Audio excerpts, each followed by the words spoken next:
9/11 attacks upon itself, to the world being run by the Illuminati, the Bilderberg Group, and the Jews. Always, of course, the Jews are involved in any conspiracy theory. And this all shows the truth of the saying by G.K. Chesterton, quote, "When men choose not to believe in God, they do not thereafter believe in nothing. They then become capable of believing in anything," close quote. The point is that people have an inbuilt yearning to believe something beyond themselves. They search constantly for that something, for a meaning to their lives, for answers to the why questions on which science and materialism and secularism have nothing to say. And so the marginalization of biblical religion, which is so much more pronounced, I have to tell you, in Britain than it is in this country, the marginalization of biblical religion has created a vacuum which has been filled by real superstitious mumbo-jumbo and magical thinking. And it's also created an opportunity for radical Islamists who understand better than anyone the spiritual hole at the heart of the West. And radical Islamists also understand very well that without religious belief to underpin its values, a society is nothing, which is precisely why they have targeted the West for cultural colonialist takeover. It is why they have targeted in particular the really weak links in Western cultural identity, Britain and increasingly Europe. And I have to say, even in this great country, you know, your coasts are encroaching. As Winston Churchill observed, in a different age, but my goodness, it wasn't so different, in reflecting then on the threat posed by the Islamic world, he said, "Were it not that Christianity is sheltered in the strong arms of science, the science against which it had vainly struggled, the civilization of modern Europe might fall, as fell the civilization of ancient Rome." Close quote. So, to bring my remarks gently to a conclusion, is it all over for the West? Well, not quite. Now, I've been known for many years as Cassandra, which people consider to be an insult, ignoring the fact that Cassandra was right.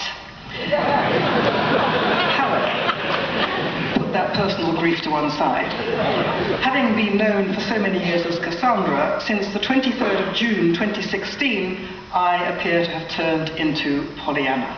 Do you know what happened on the 23rd of June 2016? It was the vote for Brexit. The date of Britain's referendum on membership of the European Union, in which by 52 to 48% Britain voted to leave the European Union.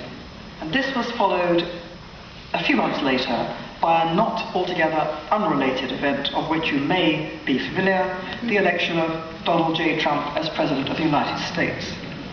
Now, please don't faint at what I'm going to say. But I would suggest that although the context of these two events was obviously very, very different, what motivated the people to vote for Brexit in Great Britain and Donald Trump in this country had very, very great and deep cultural similarities. At base, what we saw in these two seismic developments was a deep, deep desire among millions and millions of ordinary people whose voices had previously been drowned out completely by the noise of the secular elites, a deep desire for Britain and America to reaffirm their national and cultural identities, to reaffirm their historic culture and bedrock values that all citizens should share, to restore democratic self-government in Britain, and in the United States the rule of law and the primacy of the Constitution, and to defend their nation from those trying to destroy it both from within and without, because those millions of people who voted for Brexit and for Donald Trump, whatever you think about Donald Trump, those people who voted in this way are deeply proud of what America is, was, and must continue to be, deeply attached to its values in Britain, deeply attached to what Britain is, was, and must be again, and deeply concerned that both Britain and America should not only uphold those values, but defend them, if necessary, to the death.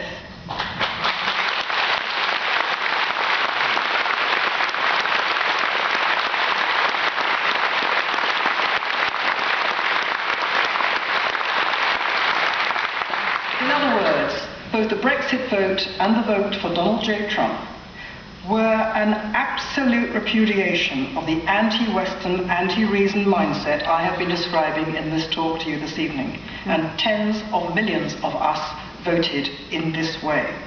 Far from my being a lone voice in saying all these things for the last 20 years or so, as my critics would have it, I found to my amazement that tens of millions of people actually thought like me. There were tens of millions of raving lunatics and bigots. And so now the fight is on in both countries to reverse Brexit and to destroy Trump. We can see it going on day by day. And Britain, I can't tell you, every day their fight is now reaching its critical mass. I don't know how it's going to end. But the people who voted, not just voted Remain, but the people who support remaining in the EU, who are the entire political establishment, who are embedded in the House of Commons and in the House of Lords, are trying everything they can to bring about the reverse of Brexit by stealth against the wishes of the majority of the people, because we all know that the people only voted for Brexit because they're basically racist bigots with no education.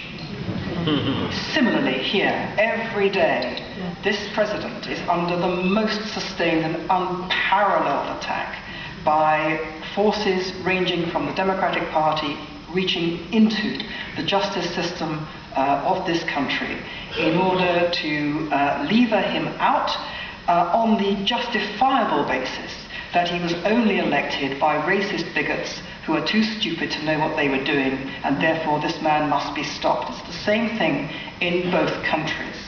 And the fight is on, and it's a fight to the political death.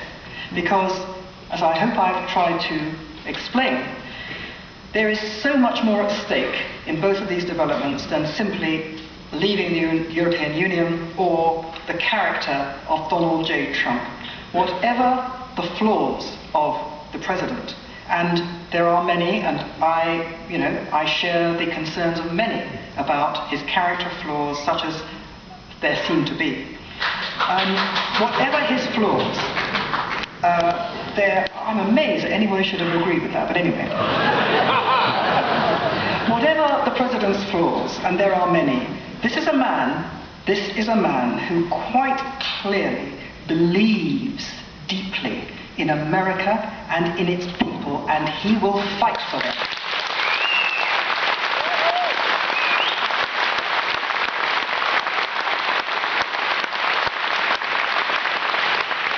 In similar vein, those who voted for Brexit in Britain believe in Britain and would fight for it.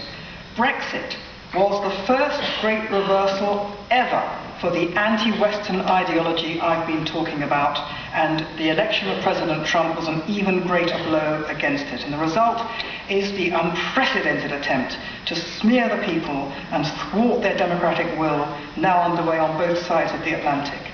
I would suggest that if President Trump politically survives, and if Brexit actually happens, then the West has a chance itself of surviving. A chance because the reassertion of belief in the Western nation that both of these developments would bring about will in itself, I believe, deal a powerful blow to all these ideologies that I've been talking about, including, incidentally, the hatred of Israel. In mainland Europe itself, we see a great upsurge of sentiments which are quite similar, expressing themselves, similar sentiments in terms of wanting democratic self-government, wanting to reassert and support and uphold Western cultural values against what people see as the attempt to Islamize the entire continent. And those people who perceive that have been told for years that they are racist bigots, even for saying it. The entire political establishment of Europe, across all mainstream parties, won't have it, they won't hear it. And so all those millions of people have been disenfranchised, smeared, told they're bigots, and now people are throwing up their hands in horror because they're voting for parties, some of which are extreme. But they're the only parties who are talking this language because the mainstream, the political mainstream, has a